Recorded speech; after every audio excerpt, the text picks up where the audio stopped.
नमस्कार, मैं रंजन कुमार अमृत निधि न्यूज़ से आपका हार्दिक स्वागत करता हूँ। राजधानी पटना स्थित अदालतगंज यहाँ की ये बोल उठी महिलाएं हिंसा और शोषण के खिलाफ संयुक्त महिला अभियान का एक कार्यक्रम आयोजित किया गया, जिसमें पूरे बिहार की महिलाएं जो है हिंसा और शोषण के खिलाफ कैसे अपनी आवाज़ उठाएंगी, अपने अधिकारों की रक्षा कैसे करेंगी, इसमें महिलाओं ने अपना विचार दिया और बहुत सारे पैनलिस्ट भी आए थे पूरे भारत से।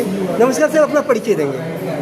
मेरा नाम गगन सेठी है जी और मैं अहमदाबाद से आया हूँ और सामाजिक न्याय केंद्र करके एक संस्था है जो पैरालीगल और लॉयर तैयार करता है, जो समुदाय के बीच में रह के कायदे का उपयोग करके महिलाओं को और बच्चों को और दलितों को मदद करता है। अभी बिहार में ये इलेक्शन का चुनाव का माहौल है और दूसरी बात है बिहार में लोग जो हैं सबसे अधिक अगर ग्रसित हैं, पीड़ित हैं तो भूमि विवाद से, और जिसमें जो कमज़ोर वर्ग के लोग हैं, जो आर्थिक रूप से कमज़ोर हैं, वो पीड़ित है, उन्हें न्याय नहीं मिलती है।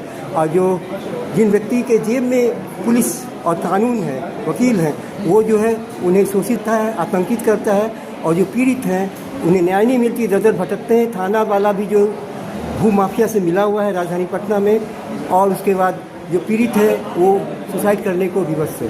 ऐसे में क्या करें, जहाँ न्याय नहीं मिलती है पीड़ितों को, तो अपराध बढ़ता जा रहा है बिहार में, कोई सुनने वाला नहीं है, न्याय की देवी भी रो रही है, क्या करें? ऐसा है, जब समुदाय का न्याय पर विश्वास उड़ जाता है तो ये प्रॉब्लम होती है, तो कहाँ जाएंगे। बट अगर आप एक पूरी भारत में स्कीम देखो, इसका नाम है पैरालीगल वॉलंटियर स्कीम। अगर वो स्कीम में महिलाओं को पैरालीगल तरीके कार्यान्वित किया जाए, शिक्षित किया जाए, तो गांव स्तर पे जब कुछ हादसा होता है तो एक तो बहनों का समूह होना चाहिए गांव में जो लड़ने को तैयार हो, और फिर अगर एक कायदे का प्रशिक्षित व्यक्ति हो जो फिर उस महिला को मदद करने की तैयारी में हो और जोखिम उठाने की तैयारी में हो, और उसके साथ फिर वकीलों का एक समूह हो, तो फिर जो हमने बाकी स्टेट्स में देखा है, जब ये परिस्थिति को सर्जाया जाए तो काफ़ी मदद मिलती है। तो मैं तो यही कहूँगा कि पैरालीगल वॉलंटियर में महिलाएं उसको प्रशिक्षित करना, और ये नालसा की स्कीम है भारत सरकार की, तो मुझे लगता है कुछ स्वैच्छिक संस्थाओं को आगे आके ऐसी महिलाओं को जो थोड़ी निडर है चयन करें, उन्हें प्रशिक्षण दें और वो पहुँच पाए। जब कोई हर गाँव में महिलाओं का समूह होना ही चाहिए, ये एक एक करके महिलाओं को अगर हम मदद करने की कोशिश करेंगे तो बहुत मुश्किल। ये केवल ग्रामीण क्षेत्रों की समस्या नहीं, भूमि विवाद बिहार की सबसे बड़ी समस्या है। भूमि विवाद, शराब पीना सबसे बड़ी समस्या नहीं है, अपराध नहीं है, लेकिन भूमि विवाद, भूमि को पर जो कब्जा है, अवैध कब्जा, लोगों का अतिक्रमण हो रहा है, और थाना जो है अपराधियों को ही सपोर्ट कर रही है, और वकील वगैरह भी क्या करता है, फ़ी लेकर के, गरीबों का फ़ी लेकर के धोखा देता है और उसे मतलब कुछ काम भी नहीं करता है। ऐसा है राजधानी पटना की समस्या। जैसे कानूनी सहायक, मुफ्त कानूनी सहायक जी, बट भारत सरकार पे 1% भी खर्चा नहीं करती।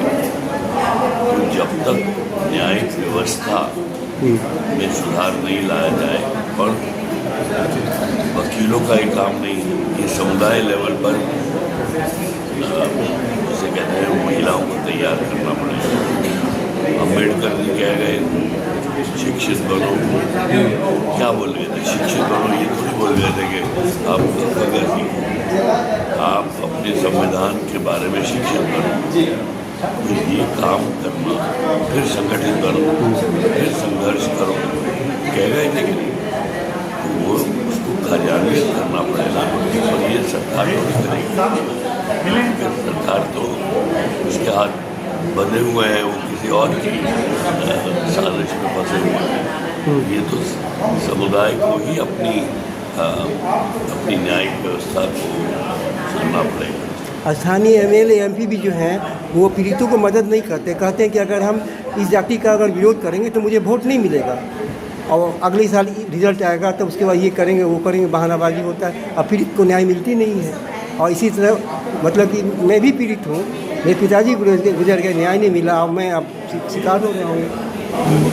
द पॉइंट इज न्यायिक व्यवस्था में सुधार लाना ये बहुत आवश्यक है अगर हमें हमारी जमहूरियत को बचाना है। एक बात और, जो हमारे कानून है और अभी BNS लॉ अभी नया बना है, उसमें भी सुधार की आवश्यकता है, क्योंकि अपराधियों को संरक्षण मिल रहा है इन कानूनों से।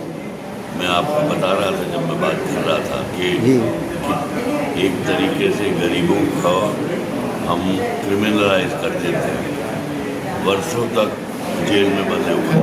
ज़्यादातर कौन जेल में है? दलित हैं, मुसलमान हैं, महादलित हैं, आदिवासी हैं। तो एक दहशत का माहौल बन जाता है, तो उसमें फिर कोई आवाज़ नहीं उठाता। तो जब तक हम न्यायिक व्यवस्था को ग्रामीण स्तर, पंचायत स्तर पर नहीं लेके जाएंगे, ये चलता रहेगा। एकता भी जरूरी है जी, सामाजिक एकता बहुत जरूरी है।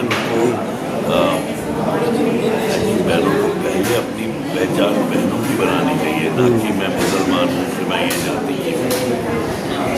सब बहनों को, वही कह रहा हूँ, बहनों का संगठन जातिवाद में नहीं मानेगा, पर हम वो बनाना पड़ेगा। उसके लिए उन्हें उनके समय निकाल के ऐसा नेतृत्व खड़ा करना पड़ेगा बहनों को, तभी समाज में इंसानियत भी बचेगा। इंसानियत भी तभी बचेगी समाज में।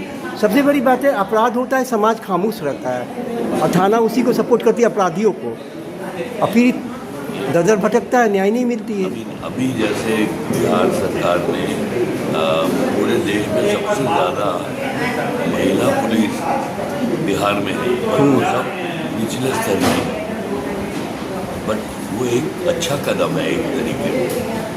बट तो कहते हैं कि 50% पुलिस महिला होनी चाहिए, तो कॉन्फिडेंस आएगा समाज में, महिला की बात महिला समझेगी, और उनको प्रशिक्षित करना पड़ेगा। एक और सवाल छोटा सा, ये जो चाहे भारत हो या ये बिहार की बात हो या विश्व, अपराध का ग्राफ बढ़ता जा रहा है, तो इसे कैसे कंट्रोल करेंगे?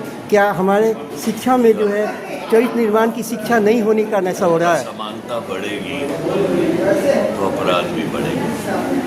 जब लोगों को खाने को नहीं होगा तो अपराध बढ़ेगा, तो और असमानता बहुत बढ़ रही है। क्या दिखता है और उनके पास क्या है, उनकी रोटी नहीं मिलती, बेरोजगारी।